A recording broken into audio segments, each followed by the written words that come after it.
आज का हम लोगों का टॉपिक है परावर्तन। ये टॉपिक आपको जो अभी क्लास चल रहा है हम लोगों का फिजिक्स का जो फर्स्ट चैप्टर अभी हम लोग पढ़ा रहे हैं, तो उसमें आपको परावर्तन और परावर्तन के नियम बता दिया गया है। फिर भी अगर किन्हीं को परावर्तन और परावर्तन के नियम में प्रॉब्लम हुई है तो आप इसमें एक बार फिर से देख सकते हैं। आपको यहाँ पे पूरे डिटेल से परावर्तन और परावर्तन का नियम समझाया जाएगा। तो सबसे पहले देखिए, परावर्तन या प्रकाश का परावर्तन इसे हम लोग बोल सकते हैं।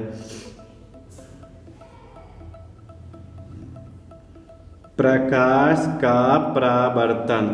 तो देखिए, प्रकाश का परावर्तन में सबसे पहले हम लोग डिफिनेशन लिख लेते हैं, उसके बाद आपको अच्छे तरीके से समझाया जाएगा। यानी देखिए, प्रकाश जब किसी वस्तु से टकराकर वापस उसी माध्यम में लौट जाती है तो उसे प्रकाश का परावर्तन कहते हैं। तो उसे क्या कहते हैं? प्रकाश का परावर्तन कहते हैं। जैसे मान लीजिए ये कोई वस्तु है, ये प्रकाश आया आया आया और इससे टकराया और वापस इसी माध्यम में लौट गया। ये कोई माध्यम है, तो यही है परावर्तन। क्या इसके बाद भी आपको कोई परावर्तन में प्रॉब्लम होगा? अब तो परावर्तन में प्रॉब्लम नहीं होना चाहिए। प्रकाश किसी माध्यम में चल के आया और इससे टकरा के वापस लौट गया, तो हो गया यही परावर्तन। इसी को क्या बोलते हैं? परावर्तन। लेकिन ये परावर्तन होने में इसमें कुछ नियम लगता है, कुछ नियम और कानून लगता है, और इस नियम और कानून को बोलते हैं परावर्तन का नियम। परावर्तन का नियम। तो यानी परावर्तन का नियम क्या है? यानी अभी हमने बताया था ना कि परावर्तन होने में जो नियम लगता है उसी को बोलते हैं परावर्तन का नियम। यानी जिस नियम का पालन करते हुए वह किसी सतह से, वह के जगह प्रकाश लिखना बेटर होगा, प्रकाश किसी सतह से परावर्तित होती है उसे परावर्तन का नियम कहते हैं। उसे क्या कहते हैं? परावर्तन का नियम कहते हैं। तो अब देखिए, ये नियम जो भी है वो दो नियम है। ये कितने नियम है? दो नियम है। तो इस नियम को पढ़ने से पहले हम लोग परावर्तन को अच्छे तरीके से समझेंगे। तो देखिए, हम लोग पहले एक सतह बनाते हैं। क्या बनाते हैं? सतह, यानी जिस पे हम लोग प्रकाश को गुजारेंगे। तो देखिए, ये एक सतह है, परावर्तक सतह है। ये क्या है? परावर्तक सतह। अब देखिए, एक लाइट आ रहा है, यहाँ पे लाइट आ रहा है, प्रकाश आ रहा है, आ गया। तो ये लाइट जो आता है इसको बोलते हैं आपतित किरण। आपतित किरण, इंसिडेंट रे।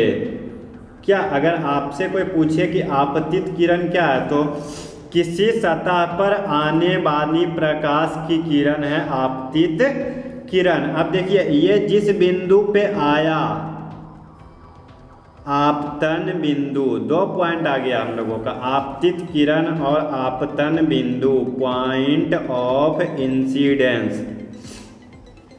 अब देखिए, आया तो वापस इसी माध्यम में लौटा, तो ये हो गया परावर्तित किरण। ये क्या हो गया? परावर्तित किरण। लेकिन अब देखिए, ये बिंदु पे हम एक लंब खींच देंगे। ये इसका इंग्लिश होता है रिफ्लेक्टेड रे। इस पे एक लंब खींच दिए तो इसको बोलते हैं इस बिंदु का अभिलंब यानी नॉर्मल।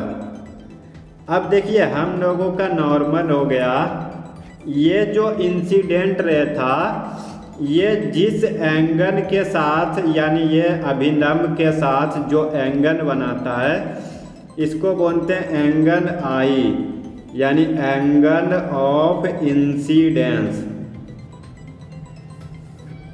आपतन कोण। और देखिए जो रिफ्लेक्टेड रे जो बनाता है इसको आपतन, जो रिफ्लेक्टेड रे बनाता है नॉर्मल के साथ कोण, इसको बोलते हैं एंगल ऑफ रिफ्लेक्शन यानी परावर्तन कोण, परावर्तन कोण। तो देखिए यानी इसमें तो अगर आपको ये सब का डिफिनेशन देखना हो तो आप पिछले वीडियो में देख सकते हैं, आपको वहाँ पे डिफिनेशन मिल जाएगा। लेकिन एक बार हम आपको डिफिनेशन फिर से समझा देते हैं। किसी सतह पर आने वाली प्रकाश की किरण को बोलते हैं आपतित किरण। जिस बिंदु पे ये आती है उसे आपतन बिंदु, फिर उसके बाद ये परावर्तित हो जाती है तो उसे परावर्तित किरण। और अगर किसी भी बिंदु, ये बिंदु या कोई भी बिंदु पे अगर हम 90 डिग्री का एंगल बनाते हुए एक लाइन उस पर खींचते हैं यानी लंब डालते हैं तो उसे उस बिंदु का अभिलंब, और इस अभिलंब के साथ आपतन आपतित किरण जो कोण बनाती है इसे बोलते हैं आपतन कोण। और परावर्तित किरण अभिलंब के साथ जो कोण बनाती है उसे बोलते हैं परावर्तन कोण।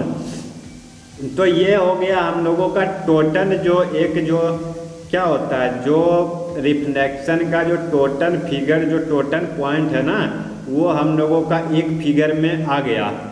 तो अब हम इस फिगर से ही निकालेंगे परावर्तन का नियम। तो देखिए इसमें दो नियम हैं, एक आपतित किरण, परावर्तित किरण और अभिलंब, तीनों एक ही समतल में। देखिए तीनों एक ही समतल पे है ना, तो इसका पहला नियम यही है, आपतित किरण, परावर्तित किरण और अभिलंब तीनों एक ही समतल में है। और दूसरा नियम है कि एंगल आई बराबर एंगल आर, यानी ये जिस कोण के साथ आपतित होती है उसी कोण के साथ वापस चला जाता है। तो यानी इसका दो नियम क्या है, रूल नंबर फर्स्ट, आपतित किरण, परावर्तित किरण और अभिलंब तीनों एक ही समतल में होते हैं। ये हो गया फर्स्ट नियम, जिसे कि अभी हम लोगों ने ऊपर में प्रूफ भी कर दिया था, यानी फिगर में अच्छे से एकदम देखा। इसके बाद हम लोग देखिए नंबर 2, एंगल आई बराबर एंगल आर, यानी आपतन कोण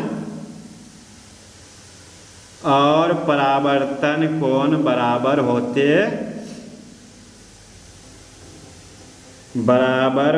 हैं। तो देखिए इस वीडियो में आप अच्छी तरीके से समझ गए होंगे कि प्रकाश का परावर्तन क्या होता है, प्रकाश के परावर्तन में कौन कौन सी इंसिडेंट होती है, और फिर परावर्तन के बाद हम लोगों का जो वो परावर्तन कौन से दो नियम का पालन करते हुए होता है। तो परावर्तन के दो नियम हैं और ये दोनों नियम काफ़ी वीवीआई को है, क्योंकि ये दोनों नियम एग्जाम में बहुत बार पूछा गया है, बहुत बार, इतने बार पूछा गया कि पूछिए मत। जब हमने एग्जाम दिया था तो उस टाइम भी ये नियम पूछा गया था कि प्रकाश के परावर्तन के कितने नियम हैं और उस नियम को लिखे।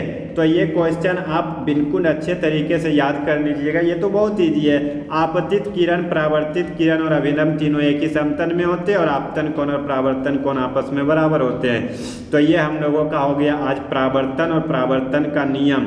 इसके बाद तो आपको परावर्तन और परावर्तन के नियम में कोई भी प्रॉब्लम नहीं होना चाहिए, इसे आपको क्लास में समझाया गया था, यानी पिछले वीडियो में जब रिफ्लेक्शन का चैप्टर पढ़ाया जा रहा था तो उस टाइम समझा दिया गया था। लेकिन ये काफ़ी वीवीआई क्वेश्चन था तो मैंने सोचा कि इसे एक बार और समझा दिया जाए। अगर आपको अभी भी कुछ प्रॉब्लम होती है तो आप कमेंट सेक्शन में बता सकते हैं, नहीं तो डिस्क्रिप्शन में हमारा इंस्टाग्राम आईडी का लिंक दिया हुआ है, आप वहाँ भी फॉलो करके मैसेज कर सकते हैं। और हमारे दूसरे भी चैनल का लिंक डिस्क्रिप्शन में दिया हुआ है, जिसमें कि आपको 10th का मैथ और इंग्लिश का भी तैयारी कराया जाएगा, तो आप उसे भी सब्सक्राइब कर सकते हैं। आपको वहाँ पे 10th का मैथ और इंग्लिश का संपूर्ण तैयारी कराया जाएगा, तो आप उसे भी चेक कर सकते हैं। और अगर आपको वीडियो पसंद आई हो तो चैनल को सब्सक्राइब करके अपने दोस्तों के साथ शेयर करें और बेल नोटिफिकेशन को प्रेस करके ऑन कर लें, जिससे कि आप कोई भी वीडियो का मिस नहीं कर पाएंगे। वीडियो को देखने के लिए धन्यवाद। जय हिंद। मिलते हैं अगले वीडियो में, तब तक के लिए बाय बाय।